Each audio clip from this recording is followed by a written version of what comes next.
Sabdo Palon dikenal sebagai penasihat spiritual di tanah Jawa. Ia dikenal sebagai pembimbing Jawa sejati dengan banyak wadak atau raga yang berbeda di setiap generasi. Tokoh lain yang kerap dikaitkan dengan Sabdo Palon adalah Naya Genggong. Keduanya adalah penuntun gaib yang mewujud. Beliau berdua senantiasa hadir mengiringi raja-raja Jawa masa Hindu-Buddha. Ada riwayat yang menyebutkan, Sabdo Palon dan Naya Genggong baru masyhur pada masa kepemimpinan Ratu Tribhuwana Tunggadewi. Ia tetap setia sebagai penasihat spiritual hingga kepemimpinan Raja Brawijaya V. Sebelumnya, Sabdo Palon dan Naya Genggong dikenal dengan Sapu Angin dan Sapu Jagat. Konon, Sabdo Palon dan Naya Genggong bukanlah nama asli dari sang abdi, melainkan gelar yang diberikan sesuai dengan karakter tugas yang diemban. Sabdo Palon memiliki dua makna. Sabdo berarti seseorang yang memberikan masukan atau ajaran, dan Palon yang berarti kebenaran yang bergema dalam ruang semesta. Jika disatukan, Sabdo Palon adalah seorang abdi yang berani menyuarakan kebenaran kepada raja dan berani menanggung akibatnya. Sementara Naya Genggong, Naya berarti nayaka atau abdi raja dan Genggong yang bermakna mengulang-ulang suara. Naya Genggong adalah seorang abdi yang berani mengingatkan raja secara berulang-ulang tentang kebenaran dan berani menanggung akibatnya. Nama Sabdo Palon banyak dikisahkan dalam serat Jangka Jayabaya Sabdo Palon, atau yang banyak dikenal dengan Jangka Sabdo Palon. Jangka Sabdo Palon diyakini sebagai karya Pujangga R. Eng. Ranggawarsita. Jika selama ini dikatakan serat tersebut ditulis sebagai ramalan kehancuran Islam setelah 500 tahun kehancuran Majapahit, maka sebetulnya tujuan akhir dari pengarang serat Jangka Sabda Palon ternyata adalah sebuah proses untuk menerima Islam. Nukilan syair dalam Jangka Sabdo Palon yang diduga ramalan kehancuran Islam di Jawa adalah Pepestene Nusa tekan janji, yen mus jangkep limang atus warsa, kepetung zaman Islami, musna bali marang ingsun, gami budi madek sawiji. Takdir Nusa sampai kepada janji, ja sudah genap 500 tahun, terhitung zaman Islam, musnah kembali kepadaku, agama budi berdiri menjadi satu. Bait ini terletak di penghujung akhir serat Jangka Sabdo Palon. Tuturan ini kemudian dikenal sebagai Sabdo Palon Nagih Janji.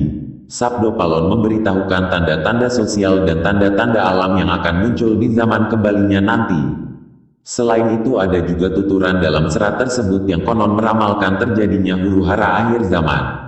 Begini bunyinya, miturut carita kuna, wocane jan malinui, kang wus kocap aneng jangka. Manungsa sirna sepali, dene takang bisa urip, yekti anak saratipun, karya nulak kang bebaya, kalise bebaya yekti, mulatana kang wineka parakuna.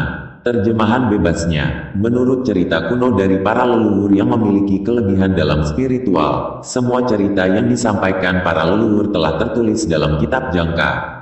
Kelak umat manusia di masa depan akan lenyap separuh dari jumlah total yang menghuni bumi. Mereka yang bisa bertahan hidup harus berusaha dan bekerja untuk menjauhkan diri sendiri dari berbagai mara bahaya. Cara untuk mempertahankan diri dari prahara di masa depan adalah dengan membaca, meresapi dan menjalankan ajaran-ajaran para leluhur. Ada juga petikan dari Jangka Sabdo Palon yang konon meramalkan terjadinya letusan Gunung Semeru. Ini termuat dalam buku Sinom. Sangat-sangat ting sangsara, kang tumuwu tanah Jawi, sinengkalan taunira, lawang saptang ngesti aji, upami nabrang kali, prapteng tengah-tengahipun, kaling banjir bandang, jerone nyilepake jalmi, kata sirna manungsa kata pralaya.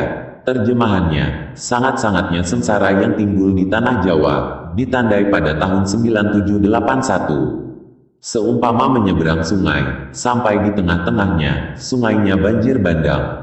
Dalamnya menenggelamkan manusia, banyak manusia mati, banyak bencana. Angka 9781 pada jangka tersebut jika dibaca menurut Chandra Sengkala menjadi 1879 atau 1978 dalam pembacaan tertentu.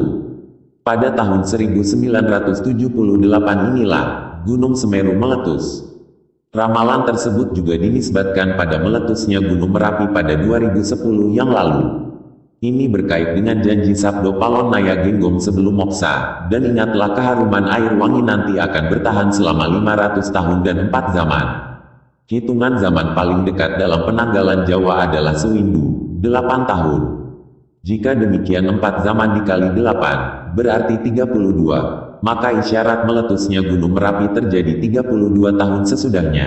Hardi Agung Samya, huru harang gegirisi, gumaleger suara nira, lahar utah kanan kering, amble berang lebih, nerajang wana lande sagu. Manungsanya kebrasta, kebo sapi samya gusis, sirna gempang tan wonten mangga puliha, gunung berapi semua, huru hara mengerikan, menggelegar suaranya, lahar tumpah ke kanan dan ke kirinya, menenggelamkan, menerjang hutan dan perkotaan, manusia banyak yang tewas, kerbau dan sapi habis, sirna hilang tak bisa dipulihkan lagi.